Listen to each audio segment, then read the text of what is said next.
Je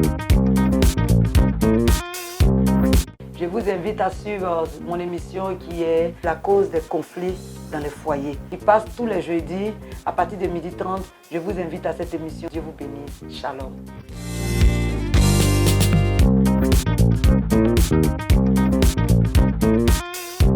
Shalom, shalom. Soyez bénis au nom de notre Seigneur Jésus-Christ de Nazareth. Shalom à tout le monde. Shalom à mes enfants spirituels. Shalom à la Meï Bethel. Shalom à toutes mes sœurs. Shalom à tous mes frères. Shalom à tous mes papas. Shalom à tout le monde. Que le Seigneur vous bénisse. C'est encore la prophétesse Oku Antoinette Déborah de la mission évangélique internationale Bethel. Nous nous retrouvons pour notre rendez-vous hebdomadaire. Nous sommes encore aujourd'hui jeudi. Nous nous retrouvons pour le thème qui est les causes des conflits dans le foyer, si on veut dire dans le mariage, ou en amour, les causes des conflits. C'est-à-dire que qu'est-ce qui est à la base des problèmes dans les couples? C'est ce que depuis un moment nous sommes en train d'étayer. Donc je vais dire shalom à tout le monde, je vais bénir le nom du Seigneur pour tout le monde. Je vais dire shalom à Papa Avi Blessing, je vais dire shalom à Papi, que j'appelle, Pasteur Badi que j'appelle Papi depuis la France, je dis shalom. Je dis shalom aussi à tous mes enfants qui sont à l'extérieur. Je dis shalom à tout le monde. Je dis shalom à prospérité, prospérité ma soeur. Que Dieu bénisse tout le monde, que Dieu vous bénisse. Nous allons commencer cette émission d'abord en confiant selon au Seigneur. Donc nous allons prier, nous allons baisser la tête, nous allons prier. Éternel notre Dieu, notre Père, nous te disons merci pour ce temps encore que nous passons dans ta présence. Par ton esprit, Seigneur, viens nous éclairer, viens nous enseigner. Papa, viens illuminer, Seigneur, les pensées de quelqu'un. Viens aider une personne qui est à la croisée des chemins. Viens aider une personne, Seigneur, qui est en train de se poser beaucoup de questions. Seigneur, merci encore pour ta présence qui est manifeste. Béni sois-tu, Seigneur, pour cette émission. Nous te recommandons encore cela par ton esprit. Prends le contrôle de toutes choses et que la gloire te revienne au nom de Jésus. Amen. Que le Seigneur vous bénisse, que le Seigneur vous bénisse, que le Seigneur vous bénisse. Shalom à toi, papa, prophète Hippolyte Sémian. Shalom à toi, papa. Que le Seigneur te bénisse pour tout ton soutien. Shalom à toi, que Dieu te bénisse. Shalom aussi, je dis shalom à mon papa, Dr. Johannes Bazelet depuis Miami. Shalom à toi, que Dieu te bénisse. Nous te disons merci, mille fois merci pour ton soutien, pour tout ce que tu nous apportes. Et nous sommes contents de continuer l'émission parce que nous avons quelqu'un comme toi qui nous suit, qui nous encourage, qui nous soutient. Et nous sommes contents parce que nous pensons que ce que nous faisons, le Seigneur est vraiment dedans. Parce que je sais que tu es un grand docteur, tu es un grand enseignant, tu es un homme de parole, tu es un homme d'esprit. Et que si tu nous écoutes, c'est que Dieu aussi est avec nous. Et ça nous fait du bien, ça nous encourage de pouvoir continuer cette émission. En tout cas, shalom à toi. Nous saluons toutes les personnes qui sont à Miami, qui nous écoutent au travers de toi, papa. Nous te disons encore shalom, que Dieu te bénisse. Shalom à toi, ma fille Denise. Que Dieu te bénisse pour ce que tu suis cette émission. Je pense que cela aussi peut te faire du bien. Shalom à toi. Shalom à tout le monde. Que Dieu vous bénisse. Donc nous sommes toujours sur les causes des conflits dans le mariage, dans le foyer. Et comme d'habitude, il faut que nous résumions un peu pour les personnes qui nous prennent en cours. Nous avons constaté qu'il y avait beaucoup de problèmes dans les foyers, il y avait beaucoup de problèmes dans les couples. Et c'est au travers de tout ça que le Seigneur m'a donné cet enseignement de pouvoir aider quelqu'un. Et comme je le répète encore, je vais encore le répéter, que dans le mariage, dans le couple, il n'y a pas seulement que le volet d'abord spirituel, il y a d'abord le volet physique. C'est deux personnes qui se sont rencontrées, qui se sont vues, qui se sont aimées. Deux personnes de nature différente, de caractères différents, d'horizons différents et vraiment de cultures différentes, même des religions différentes, d'éducation différentes qui vont se rencontrer. Donc il va sans dire qu'il aura un travail à faire, que chacun à son niveau doit faire pour que le couple marche. Donc nous avons commencé d'abord par le charme de l'amour. Comment il fallait faire, chacun de nous devait faire pour que son foyer aille de l'avant. Voilà pourquoi j'ai dit le problème de mariage, c'est à tous les niveaux que ce soit, c'est dans toutes les couches sociales, c'est dans toutes les cultures. Dieu a créé ça. Dieu a créé le mariage. Il dit qu'il faut que l'homme et puis la femme se mettent ensemble, qu'ils se multiplient, qu'ils fondent un foyer et qu'ils soient féconds. Donc voilà un peu le but de l'émission, pour dire que tout le monde est concerné en matière de mariage, tout le monde est concerné. Et donc chacun de nous doit mettre du sien. C'est le charme de l'amour, l'obéissance, l'amour, être démonstratif, faire les cadeaux, être gentil, pouvoir recevoir la belle famille, toutes ces choses-là rentrent en ligne de compte pour réussir son foyer. Ce n'est pas seulement que le volet spirituel. Nous avons constaté ces choses. Souvent, nos sœurs, nous sommes à l'église, nous passons notre temps à prier et nous ne sommes pas capables de mettre nos maris à l'aise. L'homme aussi, c'est pareil, il est toujours en jeûne, n'est pas capable de faire des sorties, de mettre sa femme à l'aise. On met tout ça sur le compte du Saint-Esprit du Seigneur. Ce n'est pas vrai. Ce n'est pas toujours que le Seigneur doit intervenir. En tant qu'individu, chacun de nous doit mettre du sien. C'est ça le charme de l'amour. Et à côté de cela aussi, Dieu a laissé des instructions à chacun de nous pour que le foyer marche. Il a dit à la femme, toi, sois soumise. Un point, c'est tout. Et il a dit à l'homme, toi, aime ta femme. Et en l'aimant, tiens compte du fait qu'elle est d'un sexe faible. Et que par moment, elle a des faiblesses, elle va avoir des petits comportements, mais à toi de la supporter. C'est ça l'amour. Donc voilà les différentes instructions que le Seigneur nous a données pour que nos foyers puissent aller de l'avant. Donc, à côté de tout ça, nous avons vu que il y a des personnes qui mettent du sien. Il y a des personnes qui ont tous les atouts, qui ont toutes les vertus. Tout ce que Dieu a demandé à chacun de nous.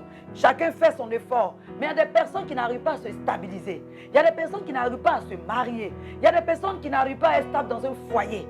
Il y a des problèmes dans des foyers. Et ça, c'est le volet spirituel. Et le volet spirituel est beaucoup plus complexe.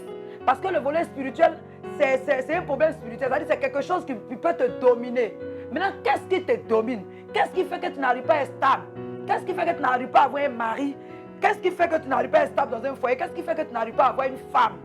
Voilà ces choses-là que nous sommes en train d'étayer. Parce que chacun aura son combat, chacun aura son fondement, chacun aura ses réalités. Donc forcément, chacun aura sa solution, chacun aura les conseils qu'il faut pour pouvoir s'en sortir. C'est pourquoi le problème du foyer de ma soeur ne sera pas forcément le même problème que le mien. Le problème du foyer de mon frère ne sera pas forcément le même problème que le mien. Chacun de nous a un fondement. Et les fondements, nous avons expliqué depuis lors ce que c'est que les fondements qui mettaient en exergue 4 éléments: ton origine, ton arbre généalogique, ton cordon ombilical et ton héritage. Donc il va sans dire que chacun de nous a une origine, chacun de nous a un arbre généalogique, chacun de nous a un héritage, chacun de nous est lié physiquement. Nous sommes liés à nos parents par un cordon, par le cordon quand nous naissons à la naissance. Il est aussi spirituel, le cordon ombilical. Il est aussi spirituel. Pourquoi Ézéchiel 16, versets 3 et 4 a dit que quand tu es né, on n'a pas coupé ton cordon, on ne t'a pas lavé. C'est-à-dire c'est spirituel. Le Seigneur est en train de parler du peuple d'Israël, qui parlait attitude, parlait comportement. Le Seigneur leur a dit, ce que vous avez comme attitude, vous avez comportement, mon Dieu, ça ne m'étonne pas, parce que cela vient depuis de vos origines, de votre arbre généalogique et de votre cordon ombilical qui n'a pas été coupé spirituellement. Donc ça fait que vous faites les mêmes choses que vos parents ont eu à faire. Depuis des décennies, depuis des siècles, depuis tout ce temps-là, vous répétez la même chose parce que vous êtes liés. Donc il faille que ce cordon soit coupé spirituellement. Donc voici ces différents éléments que nous avons vus et nous avons dit quels sont les signes qui démontrent que j'ai un mauvais fondement. Nous n'allons pas revenir là-dessus. J'ai dit que vous allez aller sur Kairos TV officiel, vous allez voir que nous allons reprendre l'émission depuis le début. Et si vous venez aussi sur May Bethel, sur notre face May Bethel, vous allez voir que depuis le début, nous avons commencé cette émission, nous avons étayé ces choses. Donc vous allez comprendre. Et quand nous avons fini les différents signes, nous sommes allés, nous avons vu la typologie de nos fondements pour dire qu'il y a plusieurs types de fondements. Voilà, il y a les fondements basés sur l'eau, il y a les fondements basés sur la poussière, il y a les fondements basés sur le sang. Donc chacun de nous va être dans peut-être un des fondements, il y en a qui vont avoir 2, il y en a qui vont avoir tous ces fondements. Et voilà, et tous ces problèmes que nous allons avoir va venir de ces différents fondements. Voilà pourquoi chacun de nous va chercher la solution. Voilà, tout en se concentrant. Parce que les choses spirituelles, on ne les voit pas physiquement. Depuis, il faut des gens spirituels aussi pour pouvoir traiter des choses spirituelles. Un homme charnel, comme la Bible dit, un homme animal, ne peut pas traiter ses fondements bien, ne peut pas comprendre les choses spirituelles. Et dans tout ça, nous avons vu aussi que le nom en faisait partie. Ton nom peut t'influencer négativement et peut faire que ton foyer peut vaciller. Donc les problèmes spirituels se recherchent dans le spirituel. Et nous sommes allés petit à petit, jusqu'au jeudi dernier où nous avons nous avons posé la question pour dire pourquoi nous devons détruire ces différents fondements. Pourquoi? Et nous avons dit que nous devons les détruire parce que d'abord à l'origine, le trône de Dieu se repose sur la justice et l'équité, Psaume 89, verset 15. Donc en suivant Dieu, normalement, nous devons être des gens droits, des gens justes. En tant qu'être humain, nous devons marcher selon la justice de Dieu, la vérité de Dieu. Mais nous avons constaté que la droiture a été renversée par la fausseté, par le mensonge, et cela va entraîner la rébellion. Quand nous parlons de fausseté, de mensonge, ça veut dire que nos parents sont allés troquer le vrai Dieu, contre les faux dieux, contre le vrai Dieu, avec le vrai Dieu. Et ils sont allés maintenant adorer les eaux, les forêts, ils sont allés adorer beaucoup d'autres choses. Donc ça fait que la droiture a disparu. La vérité, la justice a disparu. Et maintenant c'est le mensonge. Et cela va entraîner beaucoup de problèmes dans nos vies. Et nous avons dit que par la sagesse de Dieu, qui est source de puissance, elle nous procure l'énergie spirituelle nécessaire pour engager un combat spirituel victorieux. Et nous avons vu ces passages-là aussi selon Ésaïe 1, verset 26, qui nous dit que normalement, il nous faut des juges. Il nous faut des juges pour pouvoir encore enseigner le peuple, pour que le peuple puisse revenir au Seigneur comme avant, pour pouvoir voir la main de Dieu se manifester. Et j'ai dit que les juges dont il s'agit de nous. De nous les enseignants, de nous les pasteurs, de nous les prophètes, de tous les sacrificateurs, que le Seigneur se choisit pour pouvoir éclairer le peuple dans la vérité, pour pouvoir conduire le peuple dans la vérité, pour que l'esprit des gens soit ouvert, pour qu'ils réalisent où se trouve leur combat, à quel niveau se trouve leur combat et qu'est-ce qu'ils doivent faire. Parce que nous avons constaté qu'il y a des problèmes dans les couples, il y a des problèmes dans les foyers, que ce soit dans le monde, que ce soit à l'église, que ce soit au plus haut niveau, à tous les niveaux que ce soit, il y a problème. Et qu'est-ce qui se passe?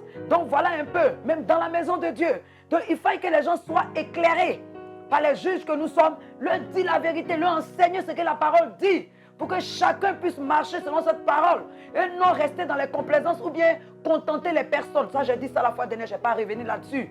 Les gens ont besoin de la vérité parce que le trône de Dieu est basé sur la justice et la vérité. Et les gens qui viennent à l'église ont besoin de connaître la vérité pour que leur vie change, pour que les situations changent. Comme l'adage païen peut le dire, la vérité souvent fait mal. Mais quand on s'assoit et qu'on réfléchit, on dit ce qui est bon dans cette vérité. Quand on la suit, nous voyons notre vie transformée. Donc, la vérité fait mal quand nous ne sommes pas transformés, quand nous ne sommes pas illuminés par la parole de Dieu. Sinon, la vérité ne doit pas nous faire mal. Parce que nous sommes des enfants de vérité. Si nous sommes des enfants de vérité et que nous marchons dans la vérité, ces choses-là ne doivent pas nous affecter. Donc, nous avons fait une conclusion partielle. Nous avons dit, les fondements posés sur la poussière, sur les eaux et sur le sang, sont en général les conséquences des alliances, des autels, des adorations, des esprits maléfiques qui nous fatiguent. Nous sommes victimes de ces choses souvent sans le savoir. Et nous nous posons beaucoup de questions pour dire, mais pourquoi moi ça ne va pas? Pourquoi l'autre ça va et pourquoi ça ne va pas? Donc tous ces actes ou ces actions posées par les ancêtres, par nos ancêtres, pèsent sur la descendance, qui va ensuite entraîner toute une nation, toute une famille, tout un pays dans la captivité spirituelle. Et nous avons dit que le but de cet enseignement, c'est que Dieu a dit que le marais vient de lui. Le marais vient de lui. Donc, le but de cet enseignement, c'est de fonder une famille qui sera perpétuée pour fonder des nations. Nous, des nations sortent même déjà de nous, doivent sortir de nous, même si tu n'as pas encore d'enfants, des nations, tu es la première peut-être génération de plusieurs nations qui vont sortir de toi.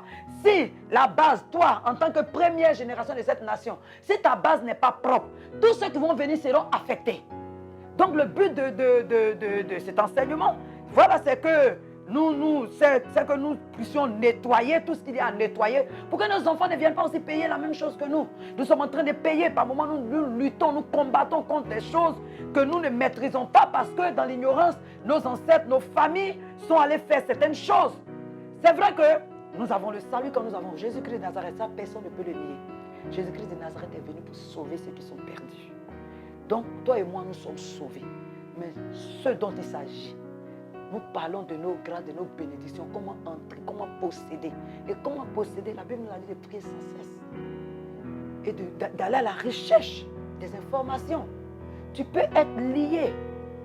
Tu peux être chrétien pendant 20 ans, 30 ans, parce que nous sommes dans la démon, nous voyons ces choses. Il y a des personnes qui disent, ça fait 10 ans, ça fait 20 ans.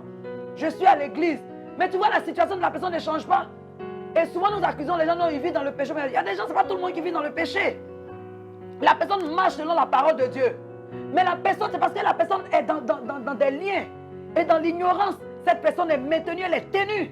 La Bible est pareille pour nous tous. Que ce soit pour les Blancs, que ce soit pour les Juifs, que ce soit pour nous les Africains, la Bible est pareille. Ça, nous ne pouvons pas, nous ne pouvons le nier. mais dans les réalités, dans les faits. Nous avons constaté qu'en Afrique, il y a beaucoup plus, nos parents sont beaucoup plus plongés dans l'idolâtrie. Et nous sommes sortis des familles pour donner notre vie à Jésus, c'est vrai. Mais nous allons remarquer que ce que nos parents vivent, n'étant pas chrétiens, nous étant chrétiens, nous vivons la même chose. C'est des constats que nous faisons. Il y a des personnes qui sont à l'église, ça fait 30 ans, qui ne sont jamais mariées. Son père n'a jamais été marié, sa mère n'a jamais été mariée. Comment nous pouvons expliquer ça? C'est ce que nous sommes en train de voir. Cette personne doit aller à la recherche des informations. Et ces informations sont purement spirituelles. Nous avons vu que nous devons faire la repentance d'identification. Vous pouvez prendre Daniel 9, Esdras 9. Daniel était juste. Quand on voit le témoignage de Daniel, Daniel était quelqu'un de juste. Mais il est allé en déportation parce que son peuple a péché, ses rois ont péché. Daniel s'est retrouvé au mauvais endroit, au mauvais moment. Il est allé en déportation. Même étant là-bas, la Bible dit, Daniel s'est distingué des autres enfants de sa génération. Mais il était pour autant, il n'était pas pour autant qu'il n'était pas esclave, il était esclave. Daniel a vécu beaucoup de tribulations jusqu'à ce que Daniel se rende compte que la captivité, c'est-à-dire que la déportation du peuple d'Israël devait durer que 70 ans. Mais personne, ils s'en fichaient, tous ils étaient là, ils ont pris des femmes là-bas, ce que Dieu me l'a dit de ne pas faire. Et c'est pourquoi Dieu les a frappés. Ils sont partis, ils ont continué. Mais il a fallu Daniel pour prendre les livres et de réaliser, mais attends, les 70 ans, là, nous sommes dedans. Et il n'y a personne pour réagir. Daniel était déjà vieux, vous convenez avec moi que 70 ans plus tard, sur l'âge que Daniel avait quand il partait, la Bible ne nous précise pas son âge. Mais Daniel était un vieillard. La preuve, quand vous lisez les Esdras, les Néhémie, quand il retournait, Daniel n'était plus peut-être vivant, parce que Daniel n'est pas reparti. Mais il a intercédé. Et dans son intercession, Daniel a dit, moi-même Daniel, je suis dedans, mon peuple et moi, nous avons péché, nos rois, nous avons péché, nous avons mal agi. Donc voilà, aujourd'hui, nous sommes frappés, nous sommes en captivité, mais Seigneur, souviens-toi de nous. Donc voilà un peu ce que j'ai dit la fois dernière comme résumé et comme conclusion partielle pour dire que toutes ces choses-là, ces mauvais fondements-là vont entraîner toute une nation, toute une génération, toutes les personnes-là dans la captivité spirituelle. Donc nous allons définir la captivité. Qu'est-ce que la captivité? Selon, on peut dire le dictionnaire profane, la captivité, c'est l'état d'une personne qui est privée de liberté pendant une période plus ou moins longue. C'est ça la captivité. C'est aussi l'emprisonnement dans les limites naturelles. Captivité créée par l'homme, c'est ce que nous appelons souvent la prison. Il allait à la Maca, chez nous en Côte d'Ivoire, on parle de Maca. Ça, c'est une captivité créée par l'homme. Donc, elle est au-delà des limites. Elle est naturelle. Les limites sont naturelles et elles peuvent se définir pour un temps. Voilà. Donc ici, nous parlons de la captivité, plutôt ce que nous sommes en train de traiter, nous parlons plutôt de la captivité spirituelle. La captivité spirituelle est au-delà de la limite naturelle. Elle est surnaturelle. Et cela dépend de l'alliance qu'on a tissée, que nos parents ont tissée. Les pratiques qui ont été faites, ça va dépendre, la durée, plus ou moins. C'est pourquoi on n'aura pas les mêmes témoignages. On va se convertir peut-être le même jour, mais on n'aura pas les mêmes témoignages. On ne va pas obtenir peut-être nos grâces en même temps. Chacun de nous aura sa saison, son temps de visitation, selon les prières, selon l'orientation des prières. Parce que quand on nous dit que nous sommes chrétiens, que ces choses n'existent plus, je pense que nous ne devons plus aussi prier parce que Jésus a tout pris à la croix. Mais malgré que Jésus a tout pris à la croix, il dit priez sans cesse. Et puis votre ennemi rôde. Ne dormez pas. C'est la même Bible qui nous dit que malheur à la terre, que Satan est descendu et il rôde comme un lion rugissant, cherchant qui dévorer. Donc, nous ne sommes pas, nous sommes appelés à ne pas dormir sur nos lauriers. Nous devons prier, nous devons être à la recherche des informations chaque fois dans notre vie pour savoir ce qui ne va pas. Parce que nous voyons beaucoup de soucis dans les couples. Des chrétiens qui n'arrivent pas à se retenir, à se maintenir. Et depuis des années, ils prient par rapport à cette situation. C'est un lien. C'est pourquoi tu écoutes la parole, mais la parole à elle seule ne peut pas te transformer, ne peut rien faire. Tu es lié quelque part. Donc, je reprends, je dis que la captivité, c'est l'état d'une personne privée de liberté pendant une période plus ou moins longue. C'est aussi l'emprisonnement dans les limites naturelles. Celle-là, c'est la captivité créée par l'homme, c'est la prison. Mais ici, nous parlons de la captivité spirituelle, qui est au-delà des limites naturelles. Tu ne peux pas voir avec tes yeux nus. Au-delà des limites naturelles et surnaturelles. Et dépend aussi de l'alliance, voilà, qui a été tissée. C'est aussi l'emprisonnement, je continue la définition, c'est aussi l'emprisonnement de quelqu'un, c'est le maintenir dans une forme d'esclavage. C'est tendre un piège à quelqu'un, afin de le retenir dans les liens. C'est être esclave aussi d'un péché ou d'un vice. C'est être sous le joug ou le contrôle du diable. C'est ça la captivité. Et nous allons prendre 2 Timothée 2, verset 26, qui nous donne des conseils ici qui dit « Et que revenus à leur bon sens, ils se dégageront des pièges du diable qui s'est emparé d'eux pour les soumettre à sa volonté. Donc être en captivité, c'est être soumis à la volonté de quelque chose, de quelqu'un ou d'une situation. C'est ça, être en prison, être esclave. Tu es dans l'esclavage. Donc 2 Timothée 2, verset 26 le dit, hein, et que revenir à le bon sens. Donc, être à la recherche des informations, prier, jeûner, chercher le Seigneur, comme il a dit, vous me chercherez, vous me trouverez. Matthieu 7, verset 7 l'a dit. C'est en faisant cela, en priant, en recherchant. Un enfant de Dieu ne doit pas regarder, ne peut pas voir sa situation comme une fatalité. Voilà pourquoi le Seigneur Jésus a dit qu'il est avantageux pour vous que je m'en aille au Père, sinon le consolateur ne va pas venir. C'est lui qui va vous conduire dans toute la vérité. C'est lui qui va vous convaincre de péché, de jugement et de justice. C'est lui qui va vous... C'est pourquoi il a dit, tous ceux qui ont reçu l'Esprit de Dieu sont appelés fils de Dieu. Donc il dit, revenez à leur bon sens. Donc quand tu es en captivité, bien que la parole de Dieu ne s'est pas imprégnée de toi, tu n'as pas toutes tes facultés. Et tant que tu n'as pas toutes tes facultés, quand on dit revenir à son bon sens, ça veut dire qu'on est un peu... On peut parler de folie, on peut parler de raisonnement, on peut parler de toutes ces choses-là qui nous font croire que ce dans quoi nous sommes est normal. Et puis bon, voilà, c'est différents raisonnements. Et la parole a dit, revenez à leur bon sens. Revenez à leur bon sens.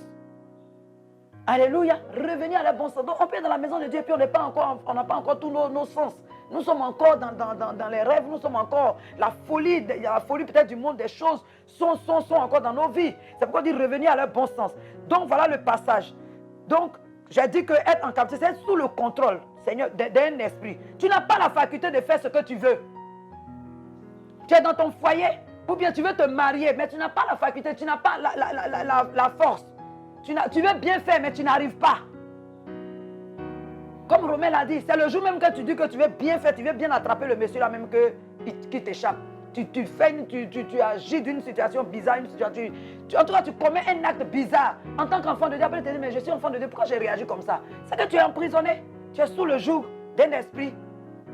Donc je continue pour dire que la captivité physique est celle qui consiste à mettre quelqu'un en prison pour une faute qu'il a commise ou il n'a pas commis, à des innocents aussi en prison, mais qui est limitée. Quand l'homme, on te met en prison, on te dit soit tu es condamné à 10 ans de prison, à 20 ans de prison. Souvent aussi même on te dit, même quand on te dit tu es condamné à vie, c'est limité. Hein? On t'a donné un temps. Pour dire toute ta vie tu vas rester en prison. Mais c'est limité, c'est l'homme qui décide. Ça c'est la captivité physique. Maintenant la captivité spirituelle, c'est de ça qu'il s'agit là. Elle consiste à maintenir une personne dépendante vis-à-vis du péché, qui va l'amener à faire des choses honteuses ou déshonorantes. Et elle est illimitée. Elle est illimitée. Nous sommes chrétiens, nous sommes dans la maison de Dieu.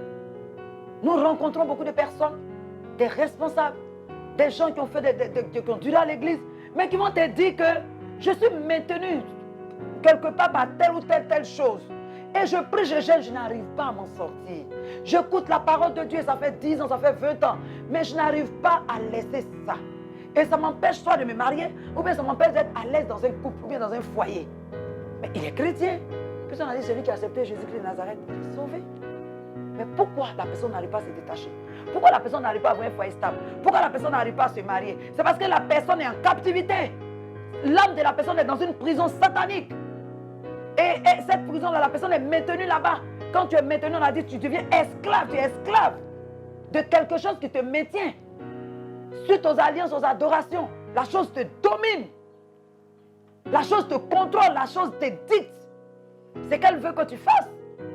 Si cette chose-là, c'est là pour dire que sois insoumise à ton mari. Tu connais la vérité, tu connais la parole. Mais tu ne peux pas t'empêcher quand ton mari parle, il faut que tu réagisses. Et c'est quand tu finis, tu te rends compte que, mais pourquoi j'ai fait ça? Mais pourtant tu es chrétien, tu connais la vérité. Donc, il s'agit de la captivité spirituelle, elle est illimitée. Et nous avons 4 types de captivité que nous allons étayer doucement, pour que chacun puisse comprendre. Et les 4 types de captivité sont la captivité sélective. Dans sélective, il y a sélection. Il y a la captivité partielle. Il y a la captivité collective. Il y a la captivité individuelle. Voici les 4 types de captivité dont une personne peut être victime. J'ai dit sélective, partielle, collective et individuelle. Donc, voilà ce que je peux dire concernant les causes des conflits dans les foyers, puisque nous sommes à la recherche des causes. Nous sommes à la recherche de qu'est-ce qui ne va pas. Et puis nous, aujourd'hui, enfants de Dieu, nous n'arrivons pas à être stables dans nos foyers. Nous n'arrivons pas à être à obéir à la parole de Dieu, quand nous sommes dans un foyer et que rien ne va, souvent nous n'arrivons pas à comprendre notre partenaire qui est en face de nous. Nous voulons régler le problème physiquement. Et si le problème n'est pas physique, tu ne peux pas le régler physiquement. Si tu tentes de le régler physiquement, tu vas aggraver les choses. Surtout quand la personne n'est pas encore illuminée, comme ce qu'on vient de dire. La personne n'est pas encore revenue à son bon sens. Tu ne peux pas raisonner cette personne-là physiquement. Même avec tous les passages bibliques que tu veux, si tu veux. La personne ne va pas comprendre. La personne va trouver que sa situation peut-être est normale. C'est une fatalité. Dieu va le faire. Mais non, nous devons refuser les situations dans lesquelles nous vivons. Et la vérité est là.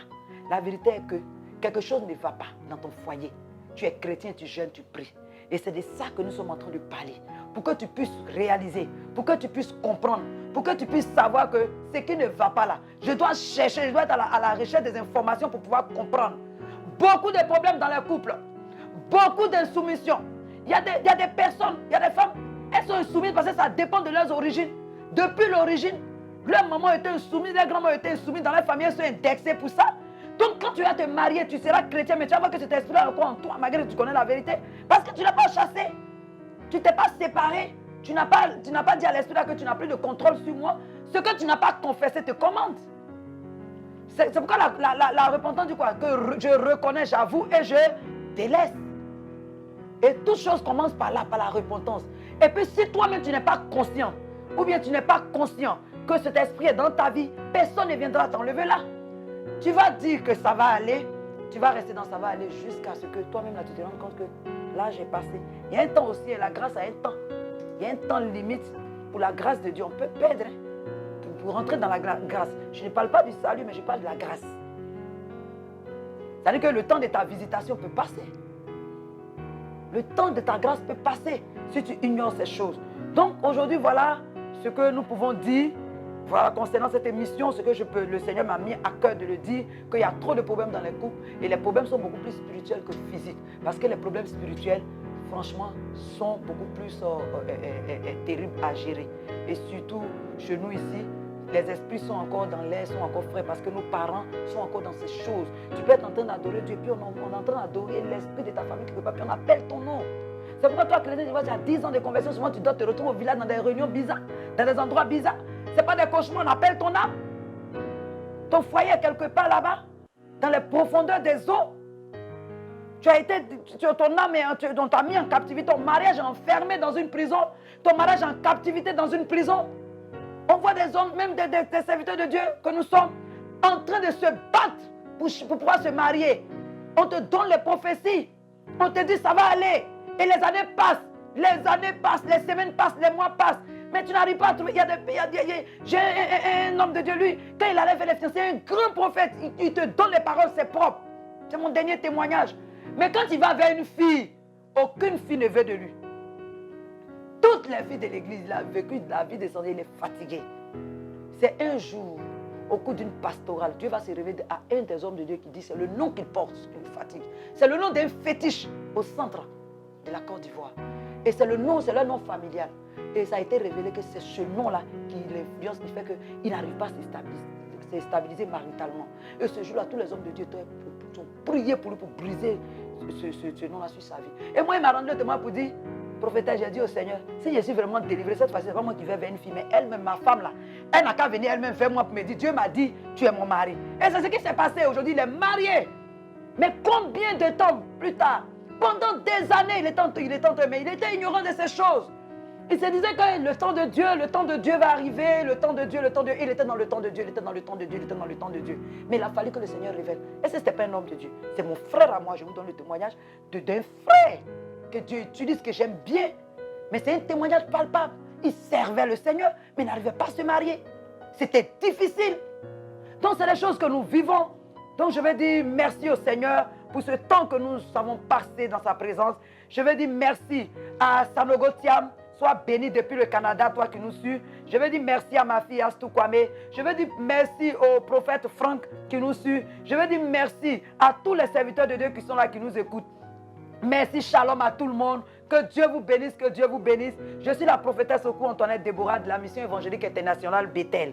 Et nous sommes à Yopougon, à Azito plus précisément. Nous sommes là-bas. Normalement, cette émission, je la fais. Je me dis, s'il y a des questions en direct, vous pouvez poser des questions. Nous sommes là, nous pouvons vous répondre en direct. Ou bien en inbox si vous voulez. Celui qui veut comprendre les situations ou bien veut comprendre, nous sommes là. Par moments, nous faisons même des séminaires sur le couple, sur le mariage. Vous pouvez venir, on va vous inviter à écouter, ça va vous faire du bien. Beaucoup de personnes sont dans des foyers qui souffrent, qui cherchent la solution à leurs problèmes. Je vais dire aussi merci à Kairos TV qui nous aide dans la préparation de cette émission, pour AD Junior qui est un serviteur de Dieu que le Seigneur utilise pour faire ces choses. Je vais dire merci à tous ceux qui sont là, qui nous soutiennent. Je vais dire merci à tout le peuple de Bethel. Je vais dire merci à Modia Kwadiane Yotio. Que Dieu te bénisse parce que tu es en direct, tu nous suis. Je dis merci à tout le monde. Soyez bénis, soyez bénis, soyez bénis.